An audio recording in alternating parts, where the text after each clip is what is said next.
It's a pilgrimage that has already traveled over 40,000 miles and visited more than 400 cities.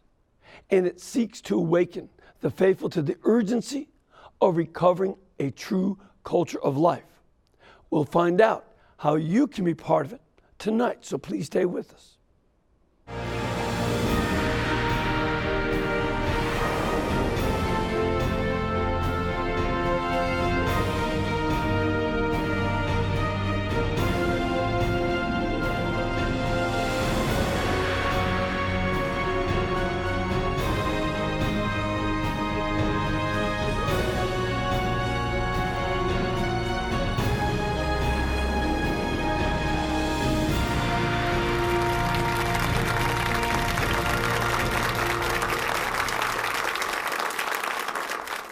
Thank you very much, and welcome to EWTN Live. I'm Father Mitch Pacwa, and this is our opportunity to bring you guests from all over the world, including tonight's guest who traveled all over the world. Before I go to the guest, I want to thank Father Joseph for having been here, taking my place while I went over to the Holy Land. And I can't help but point out that while I was going through the Way of the Cross, there was this T-shirt, Auburn University, in Hebrew, right at the 4th station. And that was pretty good. But then, as I'm walking out the Christian Quarter, what do I see? University of Alabama. And they got it in Arabic and Hebrew. Now, neither team did real as well as we hoped, but they sure have fans in Jerusalem. And of course, since the Auburn fans are in the Muslim quarter and the Alabama fans in the Christian quarter, make your own decisions. But anyway, let's go back to our guest tonight. They're engaged in a very essential work of building a culture of life and love around the world through wonderful outreach of Human Life International. Please welcome the president of Human Life International, Padre Shenan Boquet, and Human Life International's vice president for missions, Father Peter West. Father West? Father Boquet? Thank you, Father. Good to be with you this evening. Father Boquet, how long have you been the president of Human Life International? Father West and I began in November of 2011, officially. So you started together? Yes. Uh-huh. So this is sort of like a hit team? Or what? That's right, yes. Great partnership. That's good. You know, we took the responsibility back in August of that year, and so we both officially moved over around September and October to make the official transition. So we got to know each other, didn't know each other before, met one time at a March for Life in Baton Rouge, Louisiana, and never did we, both of us, know that we'd be working together one day for Human Life International. And Father West, you are the Vice President for Missions. That's correct. Now, what does that mean? Well, I oversee the international missions of Human Life International, but right now my main work is involved with the pilgrimage and traveling from town to town with the icon of Our Lady of Czestochowa. Now, that's something that we want to certainly address. You know, Father West, your name doesn't sound very Polish. And it's not. Nor You're yours, right. Father Bouquet. But how is it that you came into promoting this icon of Our Lady of Czestochowa, a very well-known Polish icon? And, you know, what is it that you're doing? Well, Human Life International has a presence in about 90 different countries throughout the world. And it was our country director in Poland, Eva Kowalewska, who actually wrote this icon. And she gave it as a gift to the Russian pro-life movement. And the Russians had the idea of having what they call a peregrination, or a pilgrimage with an icon, from the Pacific coast of Russia all the way to the Atlantic coast of Portugal. And that is a long route. Long way. Yeah, there are 8 different time zones in Russia. Yeah.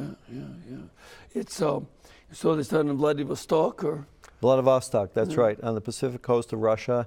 That's near North Korea, and then it went through Siberia, where there are hardly any roads, and it went to Moscow, and Ukraine, Belarus, Poland, Czech Republic, Slovak Republic, Hungary, Romania, Croatia, Slovenia, Italy, and into Austria, Liechtenstein, Switzerland, Germany, France, Belgium, Great Britain, Ireland, Spain, and Portugal.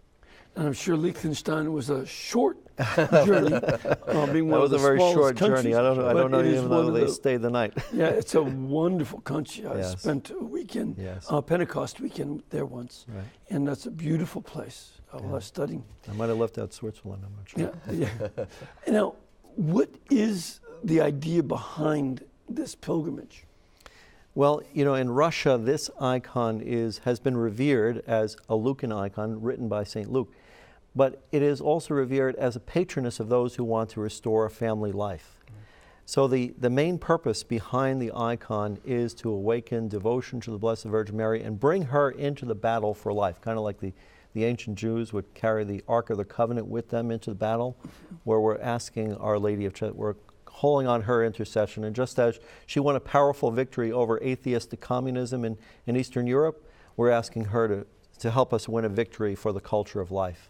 It's interesting that you make the comparison with the Ark of the Covenant, because there's a church just west of Jerusalem at a threshing floor where the Ark of the Covenant had been kept at Kiryat Yearim. And at that threshing floor, they built a church to Our Lady, Ark of the Covenant. And the idea is that she bore Jesus, who is our new covenant, just as the golden ark brought the tablets of stone in the old covenant. So that's an interesting connection that you make. Mm-hmm. Yeah, it was, in Poland, after Pope John Paul II had been elected, the communists weren't allowing him to come to Poland, and people of Poland, they gathered at Jasna Gora and they prayed to Our Lady of Czestochowa. What's Jasna Gora? What does that mean? Jasna Gora is the shrine where in the town of Czestochowa, where the icon of Our Lady of Czestochowa is kept. Right, and Jasna is bright, so it's Bright Hill. Bright Hill, yes, or Shining Mountain. But they prayed what they called the Siege of Jericho. And of course, at the Siege of Jericho, they marched the Ark of the Covenant around Jericho. And they prayed for 7 days. At the end of their 7 days of prayer, the communists relaxed their heavy restrictions on Pope John Paul II's visit. He came to visit Poland. He strengthened the Solidarity movement. That led to a chain of events which eventually led to the fall of communism. When I was in Europe, Poland 2 weeks after that visit, that first visit as Pope, and all I could think of was Bugs Bunny lighting a match and walking into a powder magazine to blow up Yosemite Sam. Exactly. And getting out before it all blew up. We hope she can work a similar victory for the culture of life over the culture of death. And what is the goal then in terms of these pilgrimages? That, what response are you looking for from the people who come to this pilgrimage? What do they do, and what do you look for from them?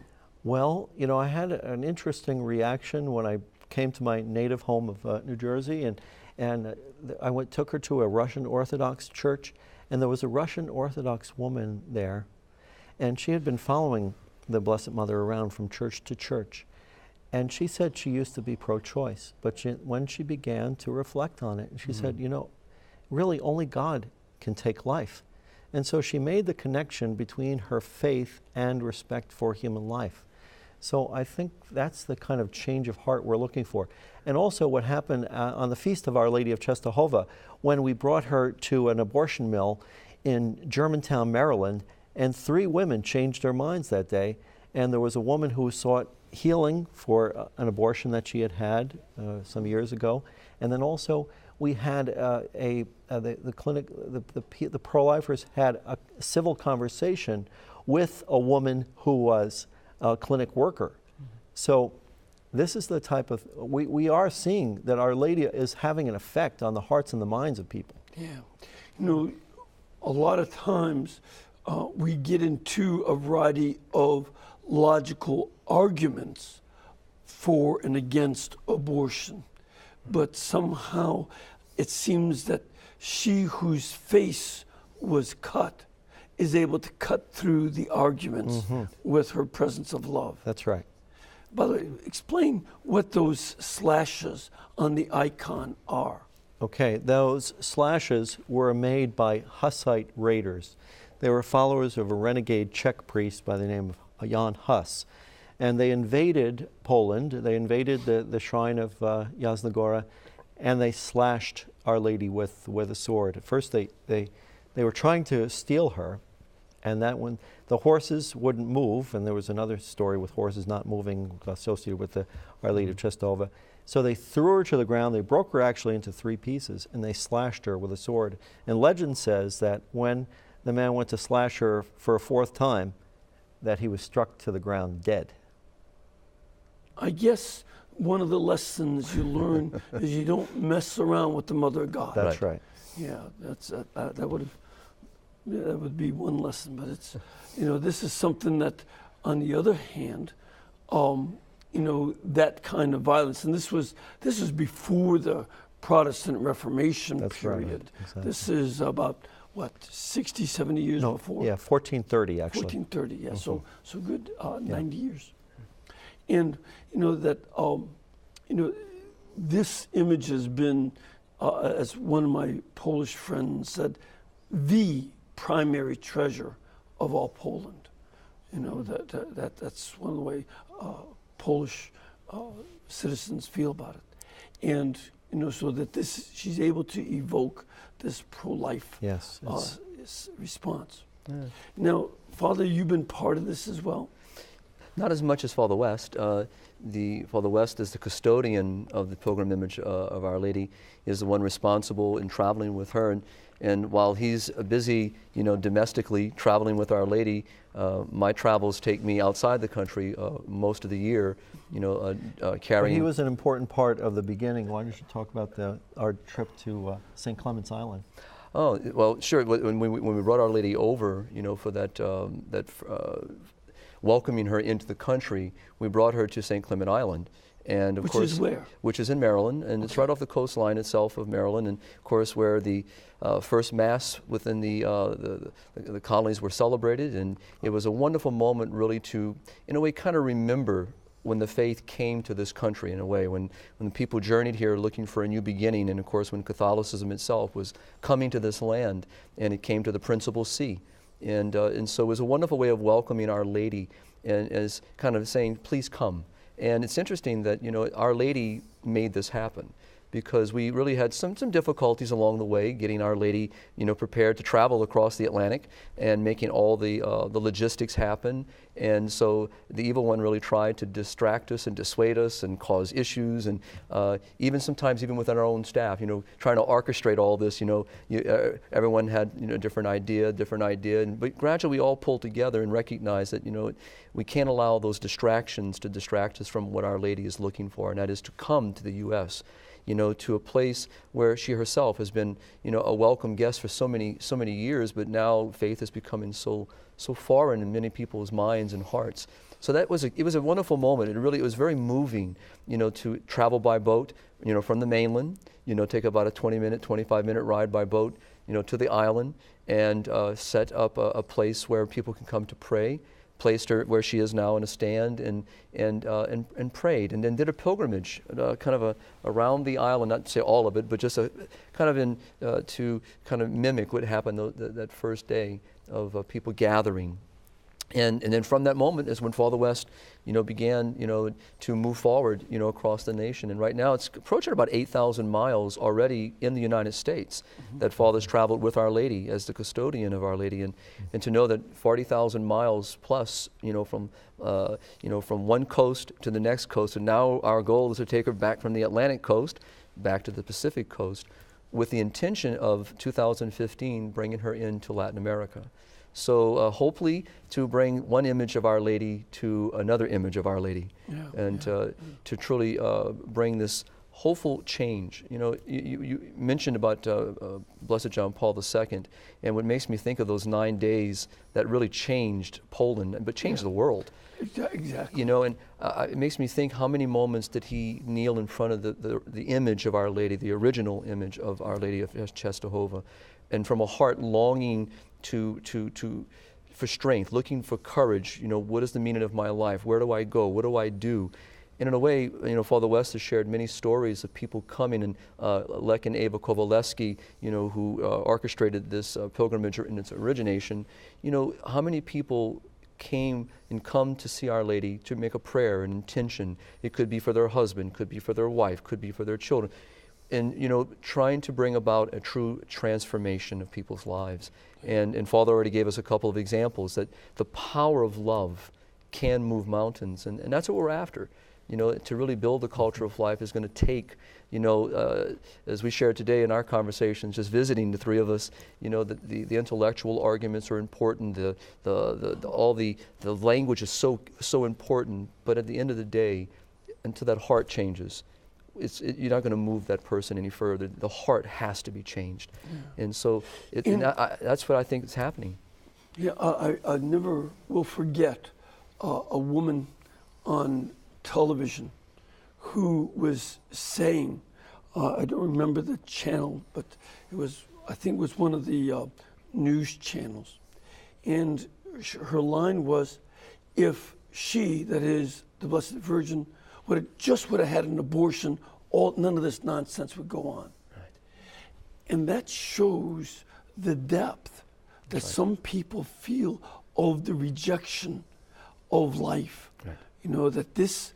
That attitude goes to real depth, and we certainly see battle lines being drawn. I mean, on one hand, Justice Sotomayor is saying that the little sisters of the poor, can, don't have to pay for abortion and contraception. But the Attorney General's office from Eric Holder is saying, no, you got to change that. I mean, this is a clash. It is. And we need to, for instance, to pray for those sisters. Sure, absolutely. Very strongly, and pray that Eric Holder, the president, yes, absolutely, the lawyers, all have a change of heart to life.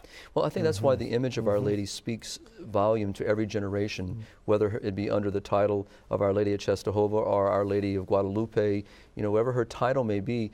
But what she speaks to really is the fact that the perfect model of discipleship, the perfect model of love, the perfect model of complete self-surrender, and in finding true freedom, finding who she really is. And there's so much confusion in the world that people think that their joy, their happiness comes from the power over another human being, or it comes from this independency from truth, and that it's my body, I can do what I want. The mindset that creates, the violence it creates within the culture, the breakdown within the family it creates, and it flows throughout society. And yet here is this single image of a daughter of God who just let it happen to me according to thy word. Just trusts completely in the spoken word of God, revealed in the angel Gabriel. It's a teaching for all of us, and I think that, as I said, she wanted to come to the States, and even though we think it's for this pilgrimage, we know that it's so much deeper than that. That it's not just about traveling with her. She's coming to see her children. She's coming to visit the people that she wants to see. And even though Father West and our staff at HLI are, orchestrating calls and parishes and so forth, in a way, we're just pawns. In a way, we're instruments that she's using to orchestrate the conversation. And Father just gave a perfect example. Who would have thought, by going to one of these abortion mills, that 3 women that day would choose yes, and that even a person. Yes, absolutely. So Our Lady is bringing it about. Another example of that. Just before Christmas, I took her to a Manchester, New Hampshire, and we began processing from a Ukrainian Catholic church, the Protection of the Blessed Virgin Mary.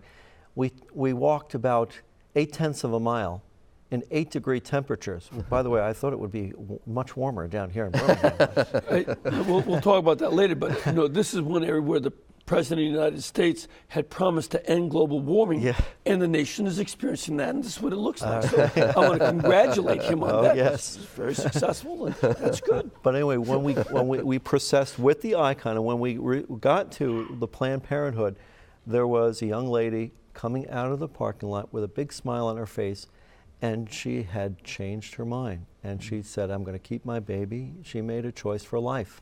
Yeah. And we attribute that to the prayers to Our Lady of Czestochowa. Yeah.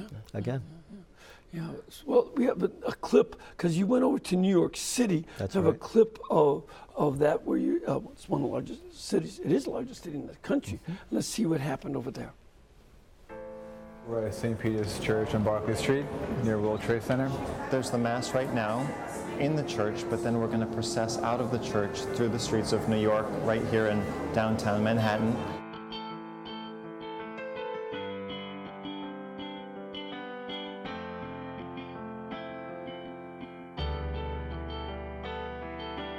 Tradition holds that the original image of Our Lady of Czestochowa was actually written by St. Luke the Evangelist, that it was hidden away in a cave when Jerusalem was destroyed by the Romans, that St. Helena came. She was the mother of the Emperor Constantine. She came to the Holy Land to retrieve holy relics. She brought it back to Constantinople, eventually to Ukraine, and then to Poland.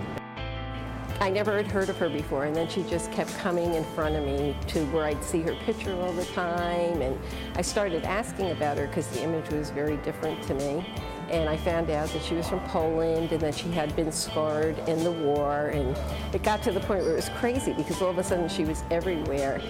And one day when I was praying in front of the Blessed Sacrament, I really got this message from her that she wanted to be patroness of the post-abortion work. So in a special ceremony in Yasna Gora, we made an act of entrustment of the civilization of life and love to her.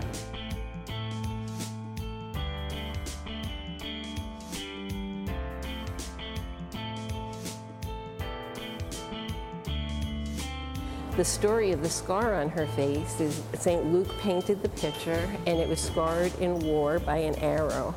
And they kept hiring different artists to cover up the scar, but the scar wouldn't stay covered up. It kept coming back out again. And to me, there was such significance with that in relation to post-abortion healing, because for people that have been involved in abortion, they're often told, forget about it, it's in your past. And society just keeps on trying to cover the scar, but the scar keeps coming out again. Our culture, especially nowadays, I think has forgotten the preciousness of their own lives, the preciousness of every life around us, no matter what we can or can't do, but just by the reality and the truth that we are children of God, made in His image and likeness.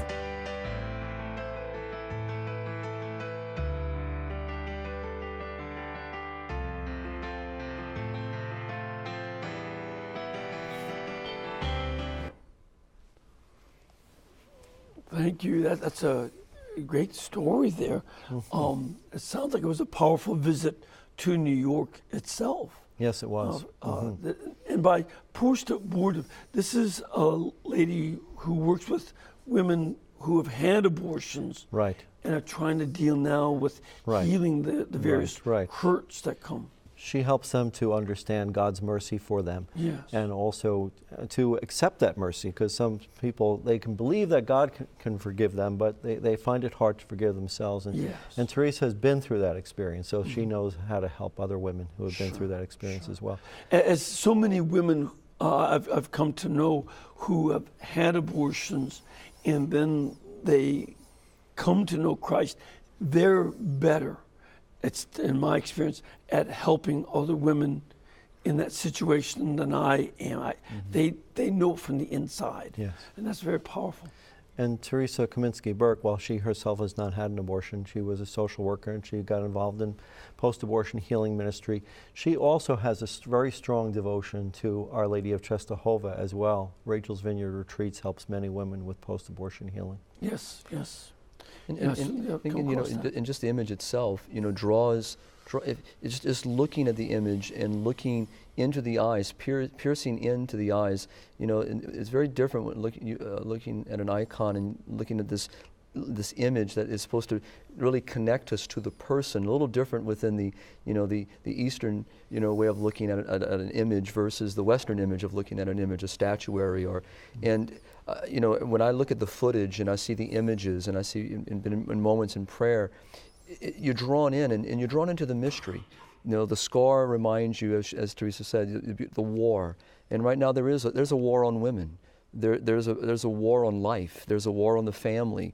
There's a battle over who is the person, who's man, who's woman. There's so much confusion, and yet you pierce into her eyes and you realize that she knew exactly who she was and why God made her and what was the purpose of her life. And if I'm willing to enter into her through mystery, that mystery of love, she will lead me to that truth. She will lead me to know who I am that's found in Christ. And you hear the stories from people who have taken that time, whether it be through this particular image or stories of Our Lady of Guadalupe. Our Lady leads us to her Son. That's what she said she would do. She is our mother. And she comes both to the sick and to the well to lead us. So it's a powerful, powerful tool. And we have seen both of these images, this one in particular being used. Speaking of presence, I took this icon to the Basilica of St. Peter and St. Paul in Philadelphia, and there was a young African-American boy who was looking at the picture. He must have been about 10 years old or so. And he was staring at it for a long while, and he said, "That picture is staring at me." And people really do have the sense that the Blessed Virgin Mary is spiritually present in the icon, and our Lord himself as well. And it's in icons. Westerners are not always so accustomed to them, but there are a number of things that you look for, and that is, where are the eyes directed, both of Mary and Jesus, and where are the hands, so that her left hand is holding him, but her right hand is pointing to him. And that's a special type of icon called Photogitria. Right. Yes. And tell us about that. Well, there's a special. The icon is pointing, and Photogitria basically means the one who shows the way, the one who guides pilgrims on their way. So it's perfect. This icon is perfect for a pilgrimage in defense of life. And as Our Lady is pointing to Jesus, Jesus has his hands raised in blessing. Yes. And the two fingers extended like this represent the human and divine nature of Christ, and the three fingers together represent the Trinity, Father, Son, and Holy Spirit, three divine persons sharing one divine nature. And with the finger also holding a tip means the oneness of God. Okay. So it's the oneness of God, threeness of persons, and the two natures. It's all meant to be the blessing of the Trinity and the Redeemer himself, who's God and man. Now, I don't think the viewers can see, but around the nimbus or halo, you see three Greek letters which stand for the one who is. Right. Ha'on. Yeah. The one who is. And it's whereas up here, Mater Theou is Mother of God. So this is, again, all of this is meant to direct us. And Jesus Christ. Right. And that's why I use the term written, because in the East they see the icon as the gospel written in picture. It's not just a painting. It's not just a piece of art. Right. Always looking for those details that draw you in. We're going to go to a break, but before we do, I want to mention that there are a number of upcoming dates for the Ocean to Ocean Tour in Defense of Life. The next one is going to be, I guess, this coming weekend, January 11th and 12th of 2012, in Woodstock, Georgia. And then it's going to be in Lawrenceville as well. And Lawrenceville as well. And then also January 3rd, it'll be in Savannah, Georgia. And January 13th, sorry. And then January 15th to 17th, Jacksonville, Florida. So any of you folks in those areas, do get out to that. And there are other dates and more info. And you can go to the website, which is From Ocean to Ocean. That's make that one word. FromOceanToOcean.org. Or you can also call their number, 1-800-549-5433.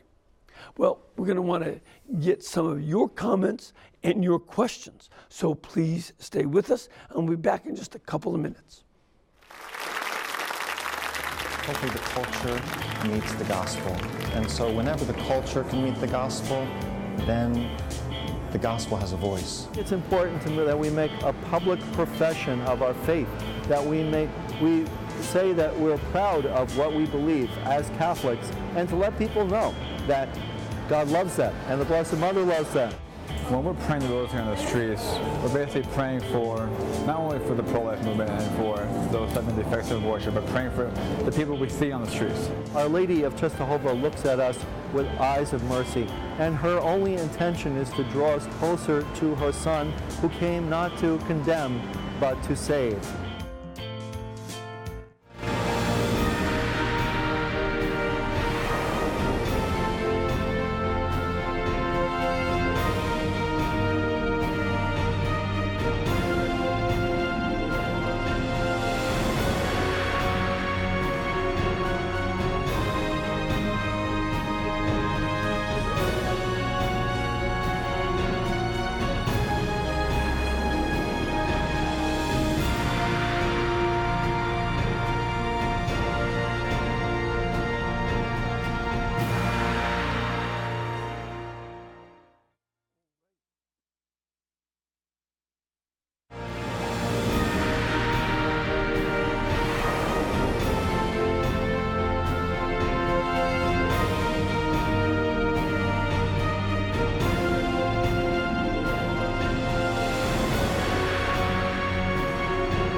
Thank you, and welcome back.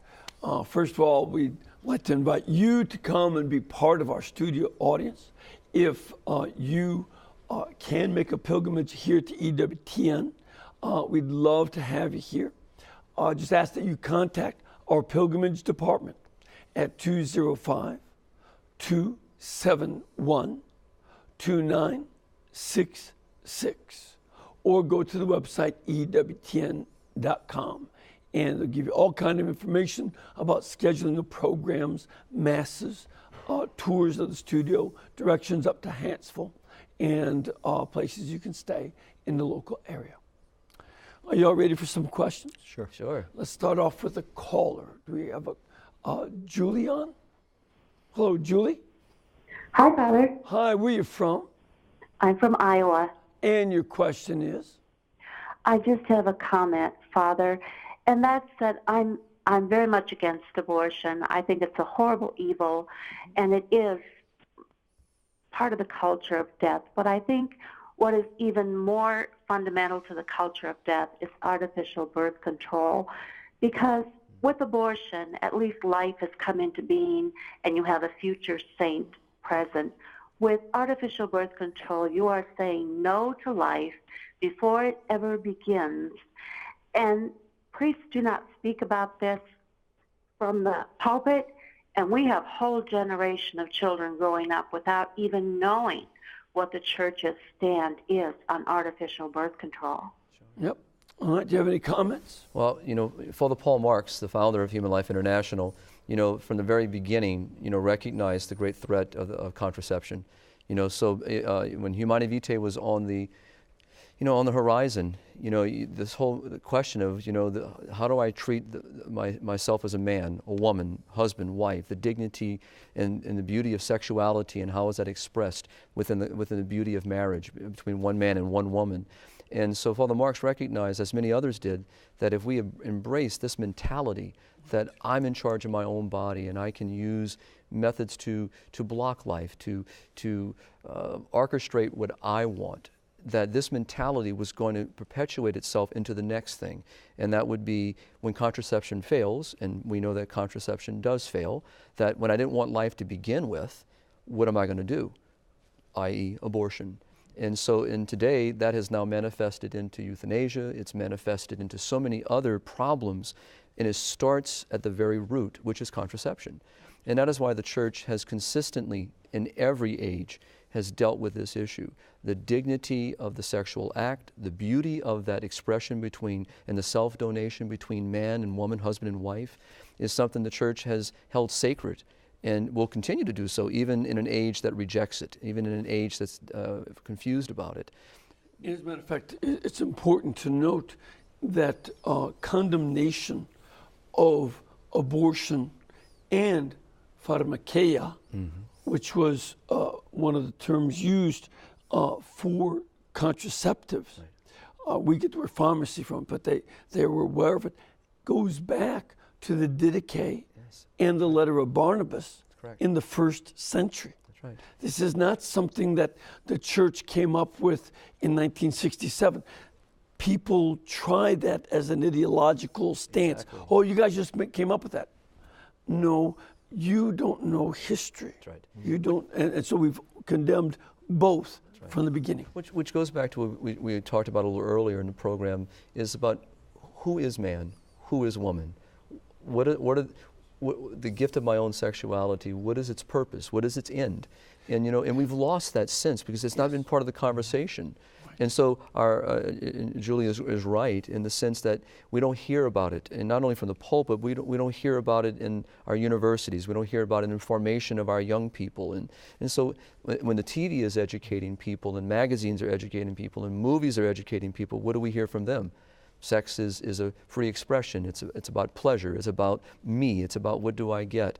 And of course, when the church stands up for the dignity of marriage and stands up for the dignity of the sexual expression between husband and wife and the openness to life, that is contrary to everything else they hear in the public square. Right. So of course the church, quote unquote, is not up with the times that we hear today. So it is the battleground. We want to continue the legacy of Father Mark's preaching against contraception, sterilization, abortion. And he understood as a sociologist that widespread contraception leads to widespread abortion. He saw it in every country that he visited. Where they introduced contraception, shortly after that, widespread abortion followed. And we see it played out now in our travels around the world. And as Father noted, we're in nearly 90 countries around the world today, 90 nations and regions around the world. And what's happened is, our affiliates and our directors around the world, this is the one element that they're dealing with consistently. So whether that be in Australia, whether it be in the Asia area or in Africa, Latin America, United States, everywhere you go, it's part of the problem. And it's where people just have embraced this sexual revolution, if you will. And so without any hesitation, they just embrace it. And some people honestly don't see the connection between contraception and abortion. They don't see it. And even today, people who are diehard against abortion, but yet are okay with contraception. They have not yet drawn the link, and more than just the abortifacient issue of some contraceptives, but just the idea that contraception in and of itself is what has caused the abortion issue. Yeah. They don't see it. They don't connect the dots. And also, one of the things that we are doing is saying we want to bring this image of the Mother of God, to call people to life. Meanwhile, our politicians, go back and forth. Like right now, from the first days of his administration, President Obama makes, the sex education and the use of contraceptives and openness to abortion a prerequisite for other kinds of financial support from the United States. That they'll give you money if you kill your babies, especially if you're in Africa, Latin America, and Asian countries, because there are too many of you people. Well, it's unfortunate. That's what they are saying. Absolutely, the legacy of Margaret Sanger, isn't it? Yes. Right. And it's a sad thing that sadly most people are not self-educated. They're not reading. They're not looking into these issues in great depth. And as a result, they think when we talk about something like this, well, that's just you just don't like this particular administration. That's why you're talking this way. No. Or it could be that that's conspiracy theory that you Catholics come up with. You're radicals or you're a pro-life organization. This is all you worried about is yourselves and promoting your ideology. Or a political party. Exactly. But in reality, the core here is back to that dignity of the human person. And unfortunately, that mentality just perpetuates itself. You know, today our aged, our sickly, our handicapped, the disabled, those with mental difficulties and handicaps are all in the bullseye today in this anti-life agenda. Exactly. And it's being played out in parts of the world that people haven't even heard about. But, you know, the Human Life International is seen with its own eyes. You know, in parts of the world where people are being injected with Depo-Provera, you know, or who are being sterilized when they go into the clinics for a gynecological exam, who are being told, we'll help you financially, but, you know, but this is what you need to start doing. Here's an IUD. You know, and this all sounds like, really, it sounds like a fiction story you're making up, Father. But in reality, these are human lives that we see this happening to every day in developing parts of the world. And that Western countries that are, quote unquote, first world, that language we use today, are imposing their agendas in other parts of that world. And again, Our Lady, again, pulls us back to the root, pulls us back to who are we, why are we made? And that's why HLI has embraced this great pilgrimage. And hopes to see it grow into Latin America and maybe move it into Canada, you know, in the near future and other parts of the world, to again remind people, pull people back. And because every place we go where we see the faith vibrantly being lived, family structure is strong, fidelity within marriage is growing, children are being raised in healthy environments, elderly, sickly are being cared for. The New Testament, the gospel itself, the gospel of life, is being lived. But in those communities that have embraced this anti-life mentality, you see divorce rates are very high. Children are being raised by anyone, in many cases not by their parents, they're being raised by other members or in other situations. Or in many cases, like in the United States, 43% of all children are born to unwed mothers, exactly. Meaning that there are also that many unwed fathers. You know, and that this, you know, and children are the ones who suffer the poverty as a result of not having stable family backgrounds. Well, it's interesting, you know, a med student one day was posing a question and said, you know, talking about the chastity and talking about the gift of virginity. And he says, I don't understand how priests and religious within the Catholic Church can live without sex. And I said to him, well, let me ask you a question. You know, in all your studies thus far, in your medical journals, have you come across anyone dying from not having sex? And he just laughed for a moment, and I said, now why are you laughing? And he says, well, that would be absurd. And I said, but why? And as he started talking, he says, well, because sexual expression is a voluntary. I said, voluntary. So it's something I choose to implement, to utilize. And I said, then we got into the conversation about how I'm called to discipline and how I'm called to recognize that this gift doesn't just give me carte blanche ability to do what I want to do with it. But we don't have this conversation. And so, and ever since that then, I've kind of adopted a son in a way. I get phone calls, now he's a doctor, and I get phone calls, and his life switched, his life changed. And because someone kind of challenged that mindset. And in the way what Father is doing and what HLI is doing in this wonderful pilgrimage, this peregrination, is intervening. It's an intervention. It's coming at it not with maybe all the language of the science and all the language of the theology. It's coming at it with the heart and saying, come and listen, come and see. And when people do that, they change, if they're open. And by the way, the other side of your question to him, does promiscuity lead to physical health?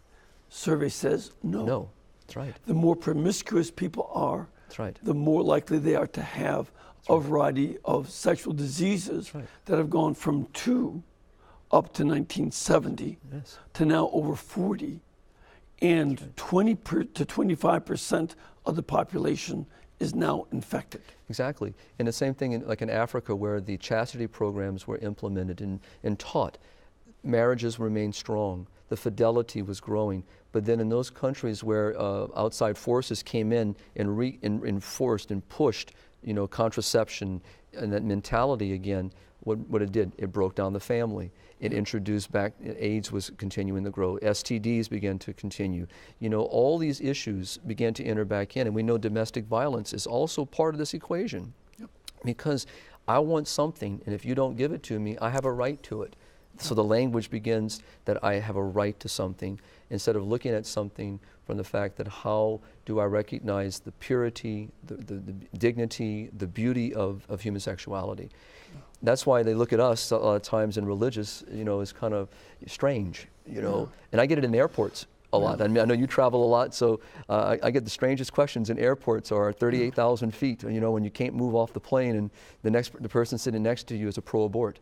The person sitting next to you is an atheist. In the next 12 hours you're flying and this is the person you have conversation with. Exactly. I think our Lord puts them together. I have a question from our studio audience. Ma'am, where are you from? Birmingham. And your question? I wondered, what is the feast day of Our Lady of Czestochowa, and what is the connection with Divine Mercy?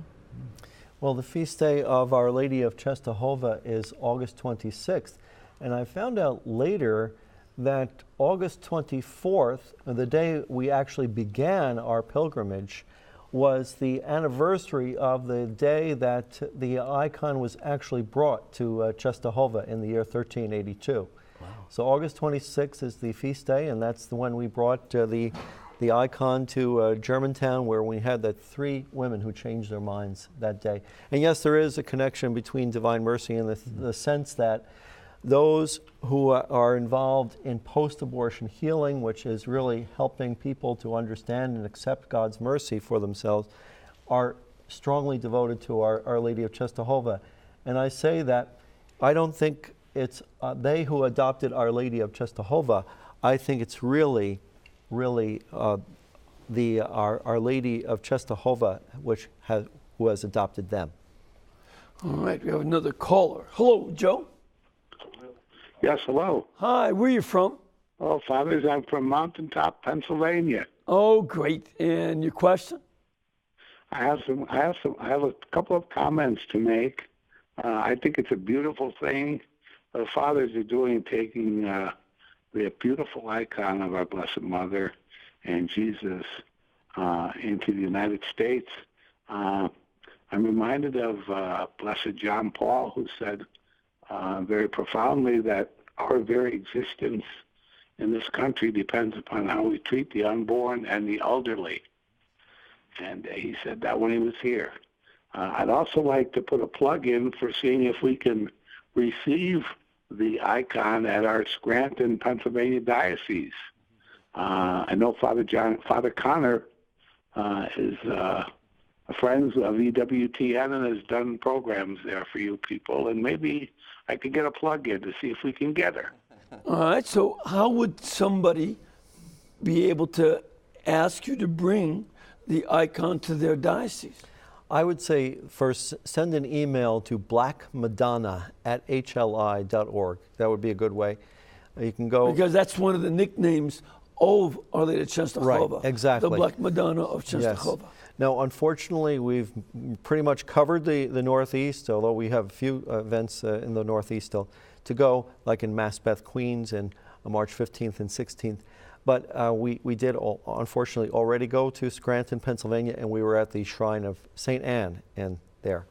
But he mentioned that the Pope John Paul II said that this would be the key to our survival, would be to protect life.